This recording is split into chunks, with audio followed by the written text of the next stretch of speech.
coup de marteau. Le coup de marteau d'Éric Denessé, comme je disais, spécialiste du renseignement et d'intelligence économique, directeur du CF2R, le Centre français de recherche sur le renseignement. Bonjour Éric Denessé. Bonjour Clémence. Et merci beaucoup d'être avec nous ce matin. Très heureuse de pouvoir faire un point.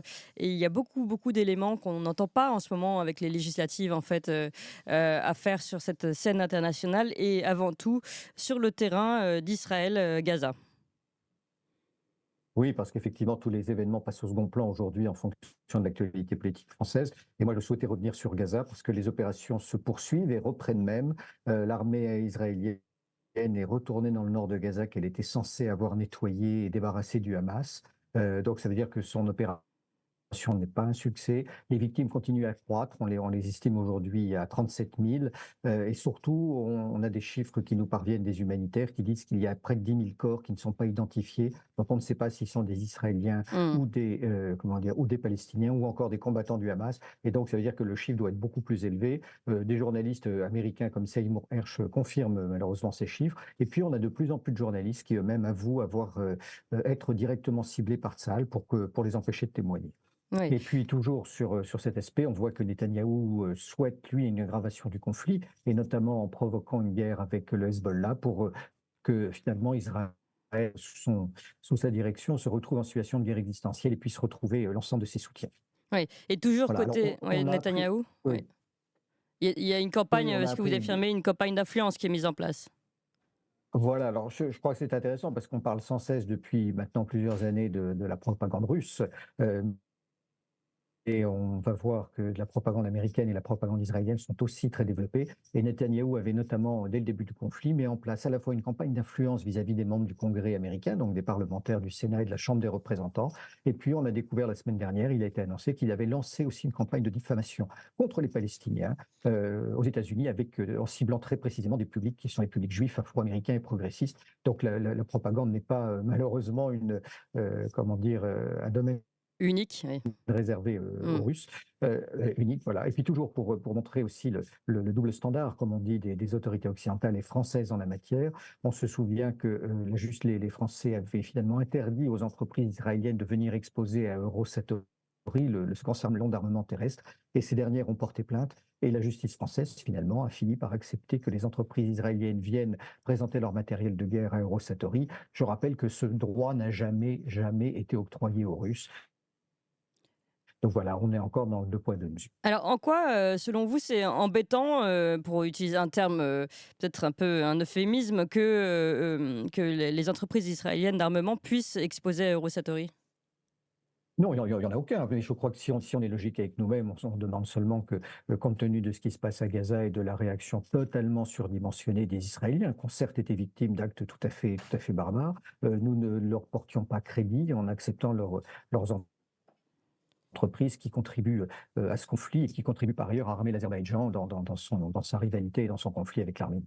D'accord. Alors on va parler, désormais aussi d'une autre scène, qui continue, malgré le fait qu'on en parle de moins en moins, comme, Israël-Gaza d'ailleurs avec cette, Mhm. ce qui se passe aujourd'hui, les législatives anticipées. Malgré tout, cette scène ukrainienne et cette guerre continue, hein, de progresser.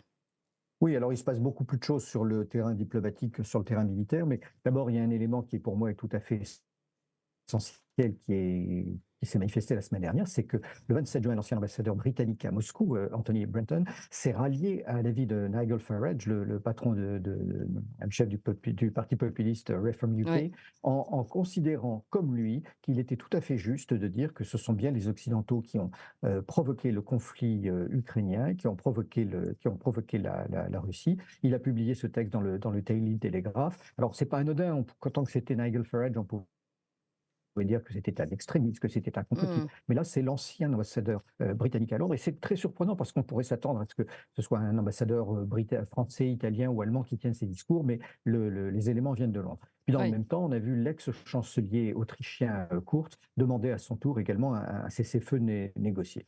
Alors, Mmh. sur le terrain, en parallèle, il ne se passe pas grand-chose. L'armée russe poursuit sa lente progression que les Ukrainiens n'arrivent guère à contenir ou comment dire, en tout cas limiter la progression russe. Ils sont incapables de contre-attaquer aujourd'hui. Et on peut se dire que les livraisons d'armes qui vont arriver, qu'il s'agisse des munitions qui commencent à arriver, mais des F-16 ou des Mirage 2000, n'y changeront pas grand-chose. Les Ukrainiens continuent là aussi un certain nombre de provocations, parce qu'on les a vus tirer à l'artillerie et détruire la station radiologique de la centrale nucléaire de Zaporizhzhia. Les experts ont a priori réussi à régler le problème, mais on est quand même dans quelque chose qui, encore une fois, semble être délibéré, peut-être pour créer je dirais une situation qui soit ingérable pour les Russes sur leur territoire. Oui. Et oui. Oui, pardon. Ce qui me semble le plus important, c'est de voir la manière très virulente dont les Russes ont réagi aux frappes qui ont eu lieu sur Sébastopol. Alors, on ne sait pas exactement si ces frappes visaient délibérément des civils, ce qui m'étonnerait, mais en tout cas, elles devaient viser des infrastructures autour de la ville et de la base de Sébastopol. Un certain nombre de victimes civiles et surtout un grand nombre de blessés ont lieu. Les Russes ont réagi de manière extrêmement virulente parce qu'ils considèrent que c'est là maintenant une véritable co-belligérance des Américains, puisque les missiles ATACMS qui sont à l'origine de ces dégâts ne peuvent être mis en œuvre qu'avec des techniciens américains et qu'avec des ordres de tir et un feu vert de Washington. Oui. Et Justement, dans les réponses de Poutine, il a quand même annoncé qu'il pourrait déployer des missiles à moyenne portée, ce qui est quand même oui, parce très, que très voilà, important. si on met les deux bout à bout, c'est d'une part, les Russes ont dit qu'ils allaient réfléchir à une riposte, probablement en voyant s'ils ne vont pas abattre des drones en mer Noire ou livrer des missiles, par exemple, aux Houthis. Mais également, quelques jours après, Poutine a annoncé que la Russie allait à son tour réfléchir à déployer des missiles de portée intermédiaire. Les Américains sont sortis du traité sur les armes à portée intermédiaire en 2019 avec des arguments tout à fait fallacieux. La Russie s'est toujours interdite de le faire. Mais après que les Américains aient installé ces missiles en Pologne, puis en Roumanie, ils sont en train de les installer aux Philippines. Alors là aussi avec l'argument disant nous sommes là pour dissuader la Chine, mais avec autant d'agressivité, la Russie a décidé à son tour d'envisager cette possibilité. Alors bien sûr, ça explique très largement les raisons pour lesquelles les relations ont été rétablies entre les ministres de la Défense américains et russes, Oui. et que les discussions reprennent, parce qu'effectivement, ça crée une forme de panique à Washington de voir les Russes sortir à leur tour de ce traité. Oui, alors justement, vous parlez de retour des négociations avancées possibles. Et on sait aussi qu'il y a eu des réunions et que Zelensky y était présent. Donc, est-ce que vous considérez qu'on avance un peu de ce côté-là des négociations pour arriver à un cessez-le-feu, voire la fin de cette guerre? Non, aujourd'hui, concrètement, il y a des choses qui se font, on n'avance pas vraiment, c'est un pas en avant, un pas en arrière, il y a des avancées, il y a des reculades. Zelensky fait des déclarations étonnantes, notamment dans un grand journal américain où il a annoncé d'une part qu'il y avait beaucoup trop de victimes, d'autre patriotes n'arrivait pas, n'était plus capable d'empêcher les bombes russes et qu'il fallait arriver à la paix. Il a même évoqué une possible prise de contact avec les Russes par des intermédiaires, c'est-à-dire qu'ils sont revenus sur le principe de l'accord céréalier qui avait été conclu entre Moscou et Kiev sans que les deux parties ne se rencontrent jamais, en passant à la fois par l'ONU et par les Turcs. Donc, il a évoqué le fait qu'il pourrait tout à fait faire ça.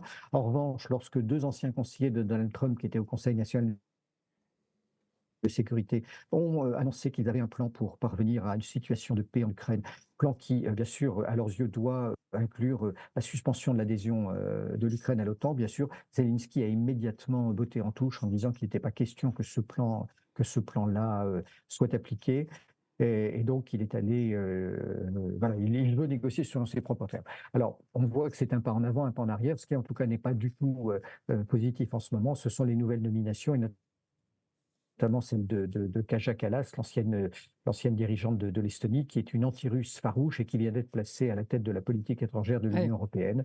Voilà, ainsi que Mark Rutte à l'OTAN, mais Mark Rutte à l'OTAN ne devrait pas changer grand-chose sur la position de l'Alliance Atlantique, qui de toute façon est pilotée par Washington. Oui, ça c'est certain. Alors, autre élément très important en ce moment, nous on en a un petit peu parlé malgré l'actualité forte de la politique française, c'est ce qui se passe et notamment les débats américains entre Biden et Trump. On voit là désormais, c'est vraiment au grand jour, même si nous le savions déjà, on avait déjà parlé, un Joe Biden totalement incohérent dans ses propos. Oui, incohérent, décousu, incapable de tenir 90 minutes dans un débat face à Donald Trump, donc faisant des pauses pendant lesquelles il était probablement soigné. Voilà. Donc ça a été une vraie catastrophe. Les leaders démocrates qui devaient prendre la parole à l'issue n'ont même pas voulu le faire tellement ils étaient catastrophés. Aujourd'hui, c'est le New York Times qui demande à Biden se retirer. On a eu cette nuit encore des idées intéressantes qui nous fait des informations intéressantes qui nous viennent de Washington. On sait que Obama et Clinton chercheraient à trouver un remplaçant, mais personne ne veut le Kamala Harris. On ne voit pas très bien pour l'instant qui d'autre pourrait prendre sa place. Alors, il y a deux enjeux. En fait, le premier, c'est le mois d'août, le congrès du Parti démocrate, mais on murmure déjà à Washington que l'astuce serait de nommer un nouveau vice-président aux côtés de Donald Trump, faire élire Donald Trump, et finalement que Donald Trump démissionne Démissionne, quasiment oui. 3 mois après son élection pour laisser la place à un vice-président qui serait peut-être plus capable. En tout cas, beaucoup de bruit circule aujourd'hui. Les incohérences américaines se multiplient puisque les Américains ont réaffirmé qu'ils n'enverraient pas de troupes en Ukraine, mais en même temps disent qu'ils envoient maintenant de plus en plus de techniciens, qu'ils sont prêts à soutenir des sociétés militaires privées et des mercenaires. Donc cette incohérence avec cette vacance du pouvoir que l'on a de facto est assez terrible en ce moment. Et alors, un sujet dont on n'entend absolument pas parler ici, de notre côté en France, en tout cas, c'est des attaques terroristes qui ont encore eu lieu hein, sur le sol russe contre des églises orthodoxes cette fois-ci, Oui, et contre une synagogue contre une dans synagogue. deux villes du Daghestan, donc cette petite république du Caucase, du sud de la Russie. Donc le 23 juin, on a eu des attaques terroristes sans que, bon, probablement d'origine islamiste, mais il y a encore assez peu d'éléments, à Derbent et à Makhatchkala, 20 morts et 46 blessés dans des membres des forces de l'ordre. Et il faut le rappeler, aussi bien Église orthodoxe que, comment dire, que synagogue, on n'a pas d'éléments sur le fait que, bien sûr, ce pourrait être piloté par l'étranger. Je crois qu'il faut rappeler que le Daghestan est depuis très longtemps une zone qui est touchée par un islamisme radical. C'est un État voisin de la Tchétchénie et que malheureusement, ce n'est pas surprenant aujourd'hui que les terroristes islamistes reprennent du poil de la bête, notamment parce que tous les moyens militaires sont concentrés sur un certain nombre de conflits majeurs et notamment celui d'Ukraine, ce qui leur laisse une marge de manœuvre pour reconstituer leurs forces. Et pour finir, vous vouliez parler de ce qui se passe en Turquie. Oui, la Turquie est de plus en plus opposée à la politique américaine autour, bien sûr, du dossier de Gaza. Il faut rappeler que Erdogan a toujours soutenu le Hamas et le Qatar. Oui. Et la Turquie est surtout absolument excédée, et on la comprend, même si c'est un État qui, à mon sens, ne doit pas être notre allié, parce qu'elle piétine depuis des années aux portes de l'Union européenne, et elle voit que finalement, sur un coup de tête, les Européens sont capables d'accélérer les choses et Hmm. d'ouvrir des négociations Ah oui. pour adhérer à l'Union avec la Moldavie et l'Ukraine. Et donc, elle a, je dirais à la fois par riposte, mais je pense que son intérêt s'y trouve également, annoncé qu'elle souhaitait désormais adhérer aux BRICS. Et je pense qu'on se prépare lentement mais sûrement à un divorce plus important entre la Turquie et le monde occidental. Eh bien, merci beaucoup, Éric Denessé, pour ce paysage de ce qui se passe, de l'actualité internationale avec vous. Je rappelle, donc président du CFDR. Merci encore et Toxin continue.